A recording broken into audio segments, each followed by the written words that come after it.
Welcome to the Global Discussion, a discussion with creatives, leaders, and thinkers. My name is Simon Hodgkins. Today, it's a real pleasure to be joined by Sharon Mooney. Sharon, you're very welcome to the show. Let's begin by asking you, maybe introduce yourself. Tell us all about Hyphen strategy. Tell us about the great work that you're doing at Hyphen, and maybe a little bit about your background, just for our international audience. So over to you, Sharon.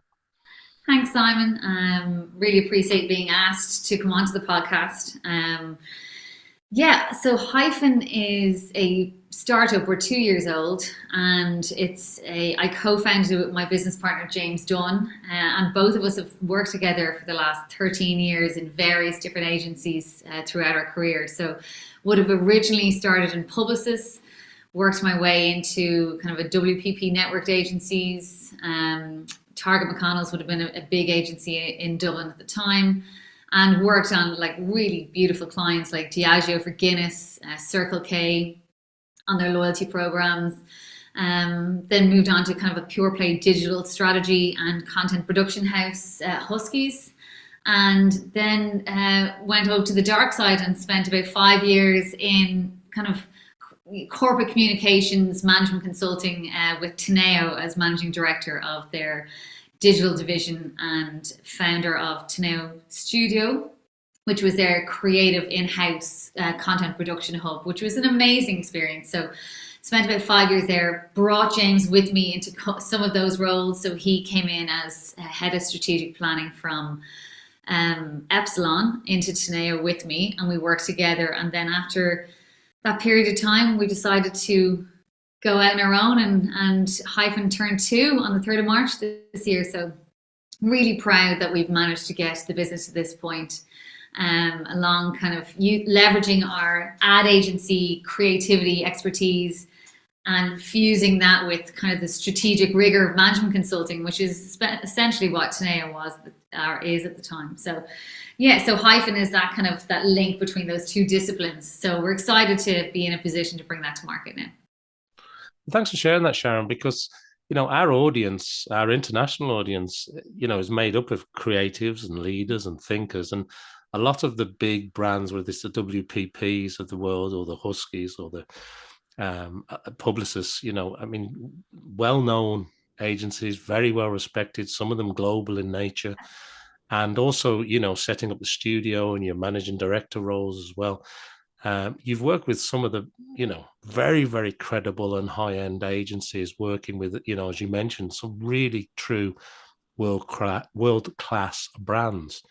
But let's talk a little bit more, if we can. Let's expand a bit on the business that you're in now, because I think it's fascinating, because you talk a lot about you create edge. Okay. Now, when you talk about creating edge, whether it's in the corporate space, the political space, or something that you also talk about, not just B2B, but you also talk about the citizen space, don't you? Yeah. So when you talk about creating edge across those sort of 4 areas or disciplines, bring that to life for us a little bit in terms of the work that you do. Yeah, thanks, Simon. Yeah, edge, I suppose, is kind of the model we've landed on over the last, really refined it since we started, because what we were on day one is very different to what we are today. As small businesses, we have the benefit of being able to pivot quite quickly. And edge, really, we're pure B2B. So we work in B2B and kind of B2G, which is B to government, business to government.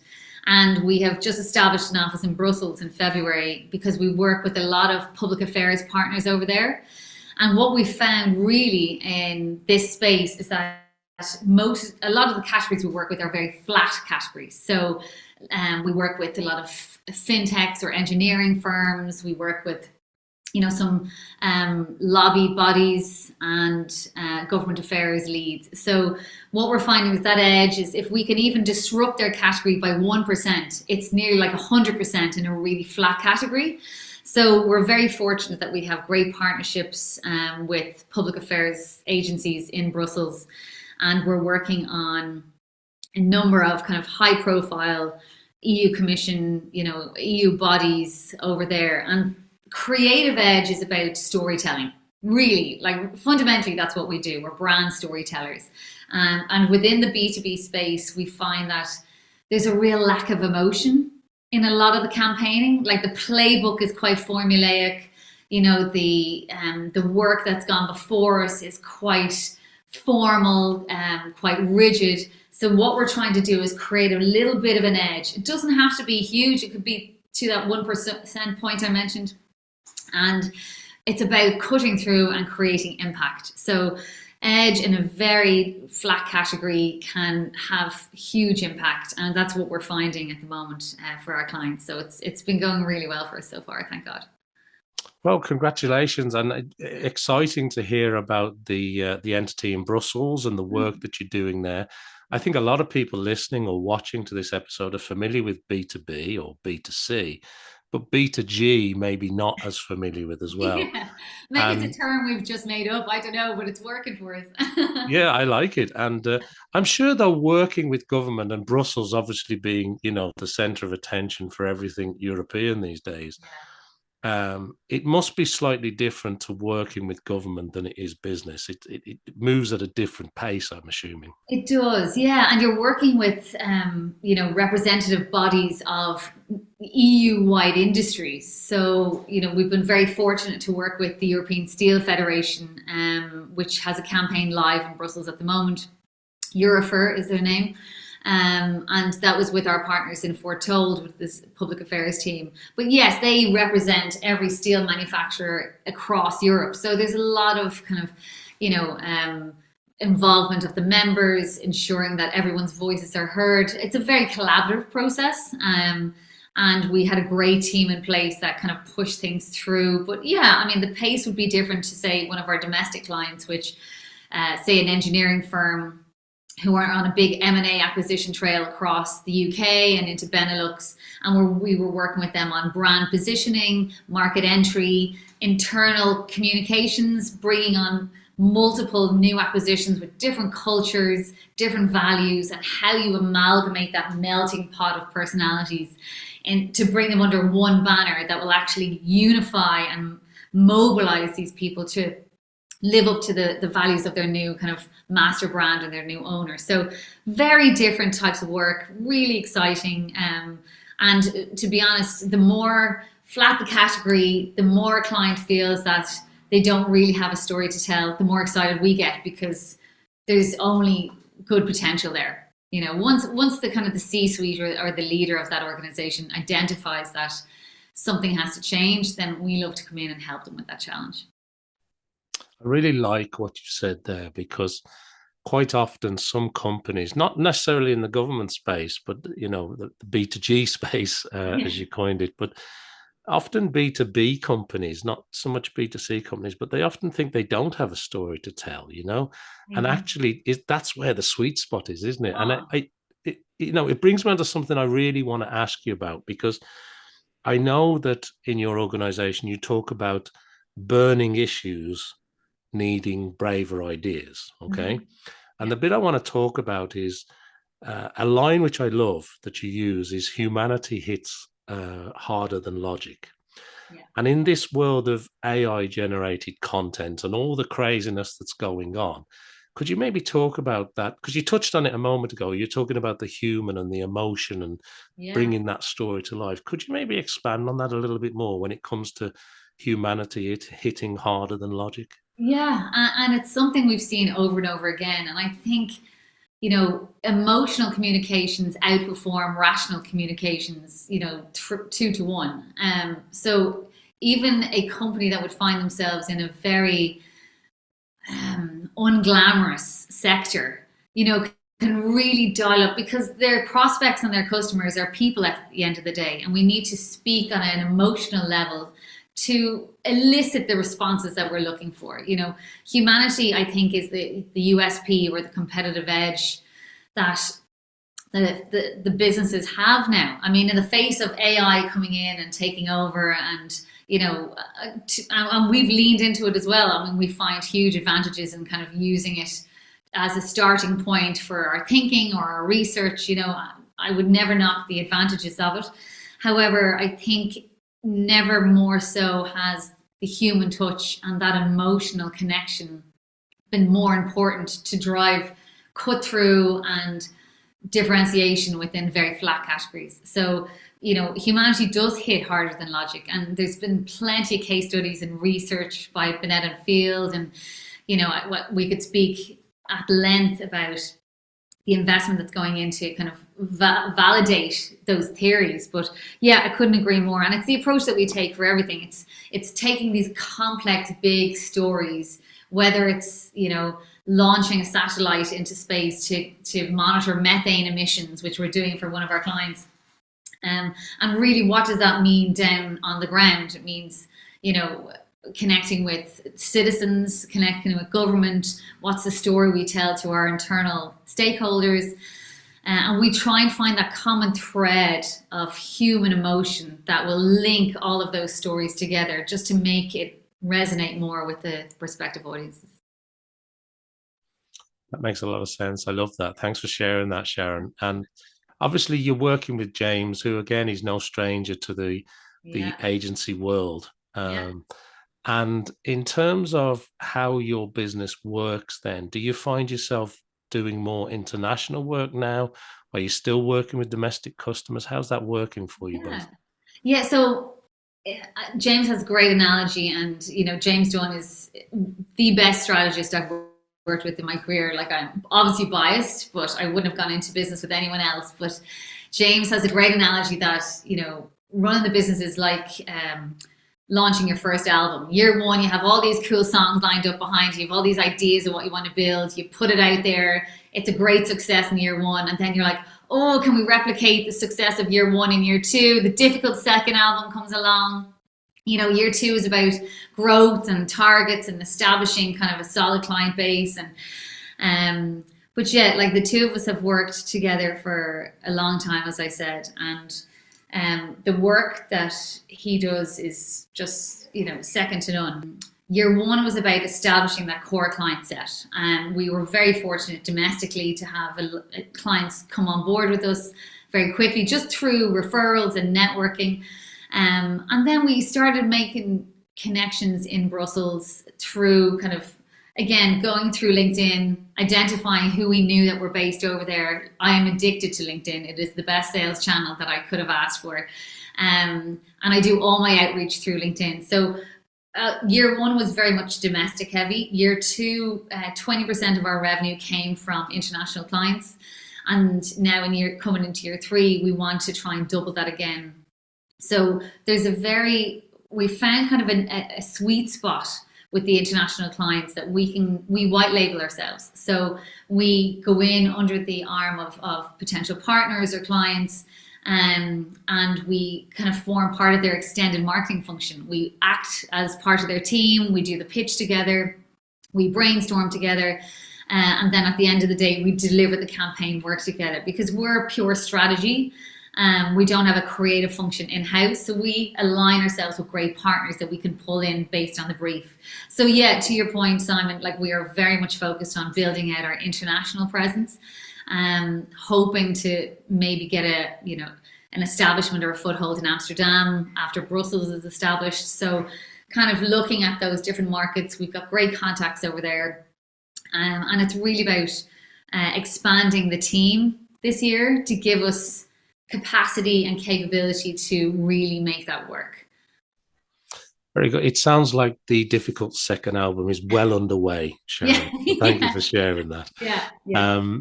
The last thing I want to do before we change tack a little bit is I want to ask you a little bit about something else that I know yourself and James talk about, and that is not just the creative storytelling or developing the strategy. Of course, that's a core to what you do.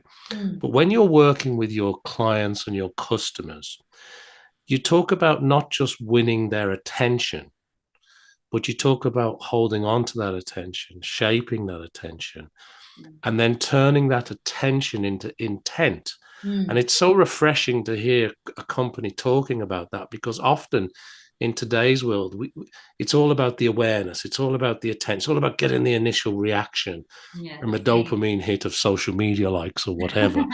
But you're talking about turning that action into intent. Could you unpack that a little bit more for us? Yeah, well, when we originally started, we had this model that we, like an infinity loop, and it was kind of intention, attention was kind of the two, like the tension between the two. And intent really started internally. So it was all built around culture, and because brand is your culture personified in the big bad world. It's, if your internal brand is broken, your external brand, no matter how much money you put against it, will never stand up once it hits contact with the marketplace. So our approach to a lot of the work that we do is looking at how your internal teams talk about the brand, how you engage with them, are the values written on the wall, but they're not actually lived in a day-to-day basis. So really working with kind of the C-suite to understand the dynamics internally. And it's only when we have that smoothly running and, your own team are your best ambassadors, that we bring that externally and we look at what campaigns we can activate off the back of that. So there's a great analogy that James used, which was, you're in a club or a bar at 11 at night, somewhere very salubrious, which I'm sure you, Simon, would frequent, and somebody at the bar turns to you and goes, "Where do you work?" And you either go, "Oh my God, I work for this amazing company and they're actually hiring now. Do you want me to put your CV forward? This is who we are." Or, "I work for this company and don't ever work for them. Like, I'm having an absolute nightmare." So culture and brand are so intertwined now, especially post-COVID, remote workforce, hybrid working, how you bring that feeling of family and togetherness and, a collaborative team spirit.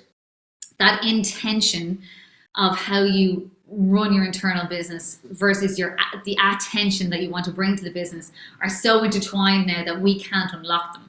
So that intent, attention, or the attraction, I suppose, it's a two-way street, but it's something we really focused on very early doors, and it's kind of taken a step back from the big focus model, but it's interwoven into everything we do now. So yeah, it's kind of inside, outside, as within, as without. I really like that. Thanks so much for sharing that with us, Sharon. That makes an awful lot of sense. Now, before I move on to a couple of other things, I do want to mention something, because I saw recently that you were placed relatively highly in a little bit of an award. Do you want to maybe share a bit of information about that? Because you did really well. Thank you. You're very kind. Yeah, like it was one of those moments, it's like 10 o'clock in the evening, you're sitting on your bed with your laptop, which is, I know all the experts say never bring technology into the bedroom, but that's generally the way I work, on the laptop. I think I was doing a VAT return or something really mundane that I need to outsource to my bookkeeper. We have an amazing accountant, which has transformed my life. And I saw a social post actually from a well-known Irish female business founder called Chubby Sweetman. She owns like a jewelry range. And she was it was the last rallying cry to women to enter the Image magazine PwC Business Women of the Year Awards. And she was like, if you don't try it, you'll never know. And she was telling a story about how she'd entered and didn't win the first year, but it really gave her momentum to keep going. And I think at that point, I was like, but there's no barometer, there's no gauge of your success when you're a startup. Like, there's no other business really like ours. And even if it was, I'm not sure they'd tell us the warts and all of how they were actually doing. So I was like, do you know what? Anything to get away from these VAT returns. I'll download the application form, fill it in, completed it, sent it in, heard nothing. So just presumed like it had fallen tumbleweed down the list. And then I got a call to say we'd been nominated for startup, or I say the Royal Week, because James always slags me because he's like, it's Business Woman of the Year, not, Partnership of the Year. Anyway, so we got nominated from 690 entries down to 10 in our category, which was Startup of the Year. And then, last Friday night, very glitz and glamorous fair in Dublin, and we were shortlisted as kind of joint number 2 in the category, which was phenomenal and like a very worthy winner. But the fact that Seabody was the company that won, and it was just fabulous to be nominated and actually go, God, like we must be doing something right if this panel of judges decided that our business was, credible enough. My parents tell me I'm doing a great job, but they're biased, so you don't really have a proper barometer of success. But then when industry peers and colleagues say you're doing okay, then you're like, Okay, Sharon, keep going. Yeah, well, thanks, Sharon, because that award is very prestigious. It's very well known. It's very Keep reputable. going. It has an Keep going. international ripple to it too, with PwC being behind it, and of course, Image. Yeah. So, congratulations. I mean, it is Thank you. phenomenal, and I love the fact that it was a little distraction from doing the VAT returns, and then all of a sudden, you're right up there. So, Yeah, congratulations. yeah, and Yeah. we've had amazing feedback, and just do you know what? Like the community, the business community in general, are just so positive, and they just want you to do well. We've had nothing but good intentions, people coming out of the woodwork, CEOs of companies we've never even spoken to, saying, "Come in and have a coffee with me, and I'll tell you, the pitfalls and the good things to do and what to avoid." And I have to say, it's been a great journey. Now we've had a difficult Q1. We had a contract that got pulled. We've had briefs that were delayed. So, it's been a tough Q1, but we're making our way back now, thank God. Like we have a team of 4 now, so we have salaries to be paid and revenue has to be looked after, and yeah, we're getting there, Simon, which is the good news. Well, that's great, and thanks for sharing that insight, because people often see the glitz and the glamour side of things, don't they? Yeah. And actually, running a business takes a lot of effort, takes a lot of determination. And to that point, it does bring me nicely on to the next thing I want to ask you, because given your experience, and you've got a lot of experience, and James has a lot of experience too. You've worked with some of the biggest brands, you've worked with some of the best well-known agencies on the planet.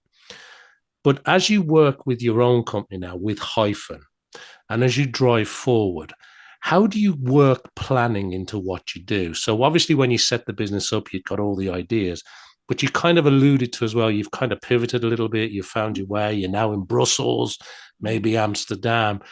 When you look forward over the next maybe 6, 12, 18 months, what does it look like for you? How are you now going about planning? How do you now work out your roadmap? And what are you hoping to achieve? What's Yeah. on your horizon, Sharon? Oh, there's loads, Simon. We're at the final stages of taking on an investor at the moment, which is very exciting. It's a minority equity release.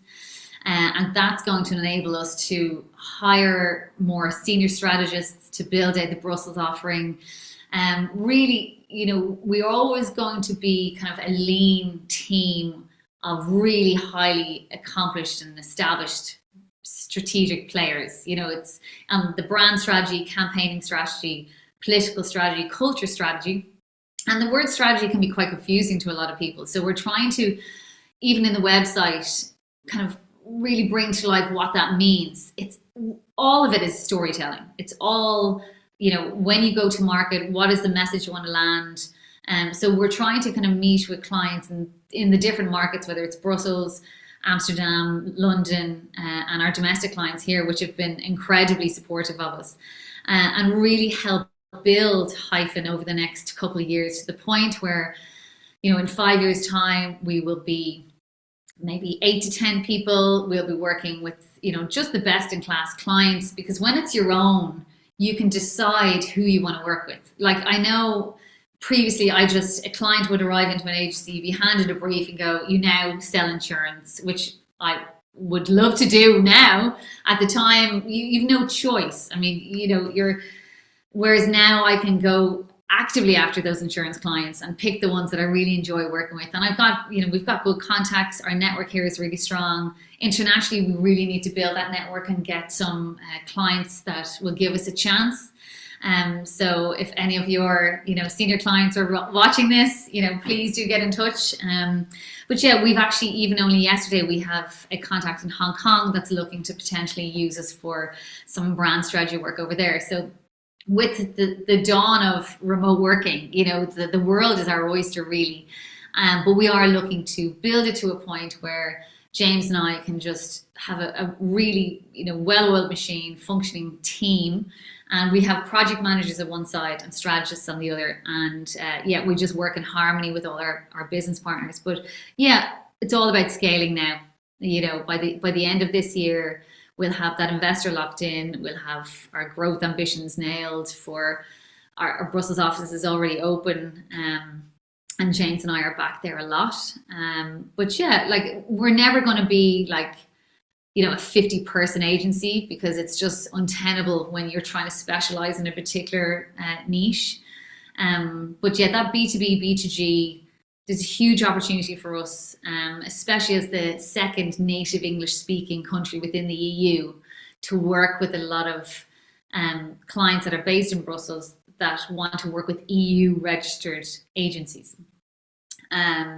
We have found since Brexit that has opened up an opportunity for the likes of ourselves to go into that market where it would have been quite saturated with maybe UK registered agencies that didn't have a European base. And a lot of the big clients now, as their HQ is in Europe, do require you to have that kind of as part of your offering, that you have a registered base in Europe. So Dublin is our birthplace and our HQ, but we are just looking to scale into those other markets now, and excited at the opportunity to do so.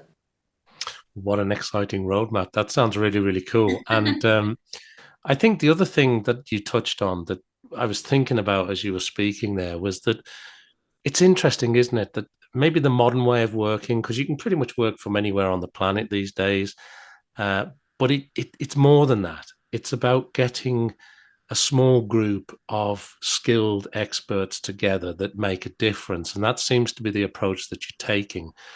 And maybe, you no longer need the casts of hundreds of people to produce really, really good work. And I see more and more, I'm not suggesting it's the trend, I'm not predicting the future, but I see more and more big global organizations choosing to work with that more agile, insightful, experienced agency than maybe their traditional route, which was just to pay the retainer to the big guys. Yeah, and I know that they say size matters, Simon, but not always. When you're lean and you're a specialist, you can bolt on or be coupled with other real specialist teams as well. And you work as this powerhouse of a high performance team for a set period on a set project. Like recently we did a really great project pre-Christmas for a client of ours. And they're a legal firm, a alternative legal service provider, Johnson Hannah, and we assimilated ourselves and the creative team and the media team, and they were all kind of, independents that came together. And I've actually never felt energy in a room like it in years. It's the old adage of put that agency team and that agency team, like 10 people strong, and each one together in a room, and you'll fight it out over your budgets and your kind of, your roles and responsibilities, and the client just goes, come back to me when it's sorted. Yeah, that model just doesn't work anymore. The old agency model, I think, is broken.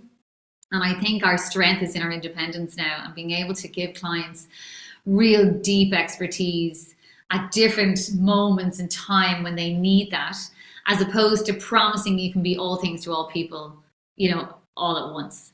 And that's certainly the way we want Hyphen to grow, is that, we call it, we've nicknamed it the Hyphen Collective. It's kind of like, I'm kind of a Star Wars nut anyway. So, you will be assimilated once you come into Hyphen. But I love the fact that we can just parcel those good people together and just create great energy for the client. Because at the end of the day, it's chemistry. Clients want to work with people they enjoy working with.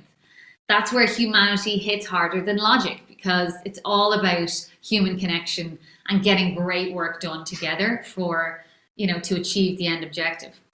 But no, that's, absolutely valid point there. So Sharon, one of the other things I want to touch on is something else that you're involved in, is something called Hyphen Social. What is Hyphen Social? What work are you doing here? Yeah, so Hyphen Social was, again, when you're small and agile, you can pivot your service offering. It was an inquiry that a number of our clients had after we build their brand strategy to say, okay, well, you built it, now we want you guys to deploy it. And I'd managed teams that did social content strategy and production for years. And we weren't at the point that we could actually facilitate that, because it was just James and myself over the last year and a half. So once we added 2 more members to the team, we've started doing social, B2B social content. So we build a digital strategy that reflected the bigger brand story. We would look at kind of social content, per month, what are the themes, the topics, we would develop the content pillars. So are we talking about people, CSR initiatives? Are we talking about the product this week? So again, finding ways to insert the brand into those conversations where it can get traction, it can cut through, and it helps the halo effect of the work that we do. So from kind of building the brand platform or the overarching strategy, right down to kind of omni-channel, strategic marketing when you're looking at social, and then the Hyphen Collective kicks in again, and whether we're looking at media buys or partnerships or sponsorships and things like that. So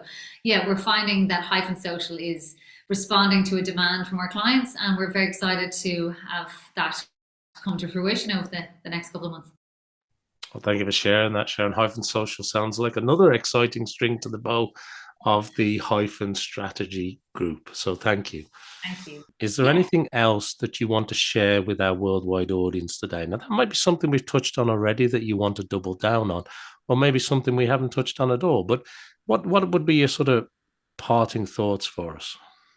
Yeah, I think, do you know what? I these types of questions, I could go a million different directions. I mean, from a work capacity, we are at a pivot point of humanity and AI, and the merging of the two, and it's quite overwhelming for a lot of people. They think they need to be going down a full AI route, whereas I just feel that this industry will never not need brilliant creative thinking and brilliant ideas to bring that emotion, those triggers that will elicit a response or a conversion or a sale.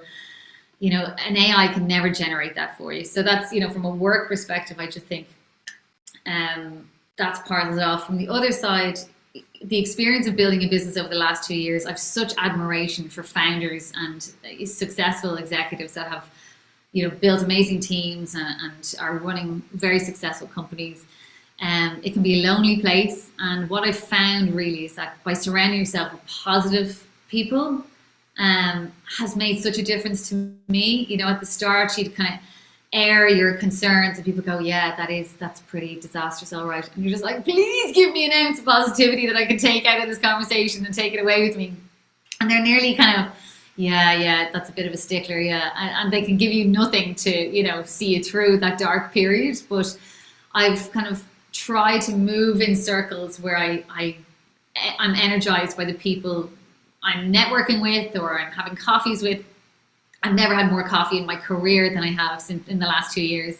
And also just, from your own mental health perspective, I found that exercise, I stopped running and I stopped doing any of that for several months last year when we got really busy. And I think James and I both just looked at each other and went, what's the point of all this? We're actually run ourselves into the ground. So it's kind of, protect your mental health, surround yourself with positive people, and, good things will come. Put it out into the universe and the universe will respond. So, no, we're very fortunate that we've made it beyond our 2-year window, and things look bright on the horizon ahead. They certainly do. And you make an excellent point about not just your physical health, but your mental health. And running a business takes a toll. And sometimes you've got to look after yourself, right? Because that's what brings that humanity through, doesn't it? It helps that creative spark. And it's having a good spouse that can, my poor husband is one of my biggest champions, and James is, and James's wife, Roisin, she's, you have to, a business is not just the two founders, it's everyone that's behind you as well. So my husband has pretty much paid every bill for the last 2 years as we burn through our savings while the investment went into the business, and my poor children. But yeah, I mean, having that conversation with your spouse that it's not going to be success on day one, it's going to be a rocky road for a while. Do we have the commercial and mental capacity to invest in this? And his own has been amazing, and has Roisin. So make sure we keep that clip in so that they know we do appreciate all the effort they've given us and support that they've given us over the last 2 years. It's such an important point, right? Because it impacts everybody. It is tough. Yeah. But it, like you're saying, you're in year 2, you've passed that mark, you've got an investor coming on board, you're expanding internationally now. And it does take time, it does take time. But having those people around you, whether it's, your partners, your spouses, your family, advisors, whether it's the Hyphen collective that you mentioned, having the right people around you, I think, makes all the difference, doesn't it? It comes back to that key word you've touched on a few times: humanity, emotion, support, and obviously, working with great clients too, and being able to demonstrate the success that Hyphen can bring to a company. So like our thank clients, you get to a point where you kind of run out of runway or tarmac when it comes to your little black book. And then you actually have to start, selling your wares to people that have never met you before and are going to put, trust in you to do a good job.